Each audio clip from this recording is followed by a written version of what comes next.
Election commission ने press release दी PIB 8:34 पे polling वाले दिन और कहा वोट पोल हुए 61.19%, 61.19%। ठीक है, हो गया। फिर 5 तारीख को 8:14 पे कहा कि 6 तारीख को 5 को कहा, 6 को सुबह 8:14 पे कहा नहीं, वोट पड़ी है 65.65%। 5 तारीख को 11:15 बजे। हाँ, 11:15 हो या 8 बजे सुबह उन्होंने रिलीज की ना, जो डीडी न्यूज में की हुई बता रहा हूँ, 65.65%। और काउंटिंग होनी थी 8 को, तो 7 को 8:45 बजे 8:40 पे PM October 7 day before counting day वो परसेंटेज पहुंच गई 67.9%। ऐसा क्या भाई, मशीनों में कोई घुस गया है जो अपने आप ही वोट बढ़ती रही? तो ये शक की निशान है। इसी वास्ते जब हम इलेक्शन कमीशन से मिले थे फौरन इलेक्शन के बाद, तो आपको ऑन रिकॉर्ड होगा, जो कि आपको प्रेस वाले भी होंगे, मैंने यही डिमांड करी थी जो राव नरेंद्र सिंह का। वो कह रहे जी क्या इसका समाधान क्या है? मैं एक ही समाधान है, आज इलेक्शन बैलेट पे करा लो, रिजल्ट आ जाएगा। उस टाइम भी की। तो ये है जिस परिस्थिति कि भाई एग्जिट पोल लगा लो, सर्वे लगा लो, हर चीज ये बता रही है। आप सारी स्टेटों का देख रहे हो आप, चलो सर्वे में तो थोड़ा बहुत अंतर आ जाता है, लेकिन exit poll by and large वही रिजल्ट आता है, इतना डिफरेंस है। तो ये जो रातों रात वोट बढ़ गई, कहां से कैसे बढ़ गई भाई इतनी वोट? कितनी वोट बढ़ी होंगी? मेरे ख्याल में 6.71। हाँ 60, मतलब 15 लाख वोट हो, बता रहा हूं। नहीं, पोलिंग वाले जो पहले, उसके बाद 13.73 लाख वोट पोल्ड आफ्टर, मतलब उस दिन 7 बजे तक पोलिंग होती है पोलिंग वाले दिन। इसका उसके बाद जो है 13.73 लाख और वोट पोल हुई। तो कहां से आ गई भाई? 8 तारीख को गिनती है, 7 को 9 बजे आप इतनी वोट बता रहे हो।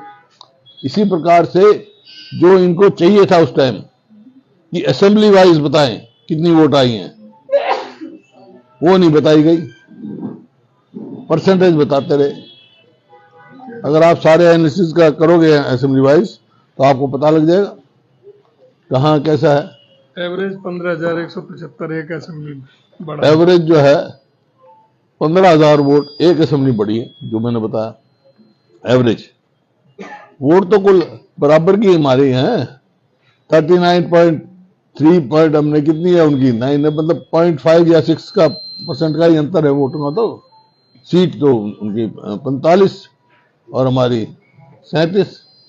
तो ये बड़ा गंभीर मामला है। ये सवाल इस बात का नहीं है हरियाणा की सरकार ने मनी, कोई बात नहीं, ये तो देश का सवाल है, ये तो संविधान का सवाल है। जिस संविधान ने हमारे को वोट का अधिकार दिया, ये अधिकार दिया कि इस वोट से सरकार बनेगी, जनहित के काम करेंगे। जब यही नहीं बना पाएंगे तो प्रजातंत्र कैसे रहेगी? संविधान कैसे बचेगा? डॉक्टर अंबेडकर के चेयरमैन के उसमें बना जो संविधान, और इस बात का मेरे को गर्व है, मेरे स्वर्गीय पिताजी की उस संविधान पे दस्तखत है, वो भी संविधान सभा के मेंबर थे। तो ये जो राहुल जी ने जो मुद्दा उठाया है, ये बहुत ही एक व्यक्ति के लिए या उसके किसी के खिलाफ हक की बात नहीं है, ये प्रजातंत्र के हित में है। ये प्रजातंत्र, और प्रजातंत्र का चाहते आप तीसरी स्तंभ हो, आपकी भी जिम्मेवारी बनती है कि प्रजातंत्र से छेड़छाड़ ना हो, संविधान से छेड़छाड़ ना हो। जब भी हमारा कितनी कुर्बानियों से देश आजाद हुआ है, कितने कुर्बानियों से।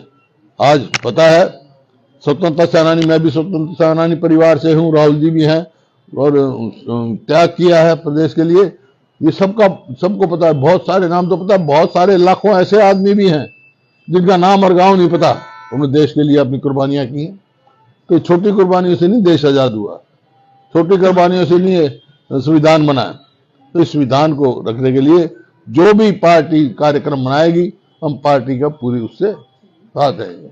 रिजल्ट आने पर जो तोड़जोड़ बीजेपी करती है सोशल इंजीनियरिंग, हमें तोड़ जोड़ की जरूरत नहीं पड़ेगी। नहीं देखिए, मैंने आपसे, अगर मेरी बाइट आप देख रहे होंगे पिछली भी, मैंने शुरू से ये कहा है कि भारतीय जनता पार्टी एक तरफा सरकार बना रही है। हमारे पास सारी व्यवस्थाएं हैं, आप चिंता मत करिए।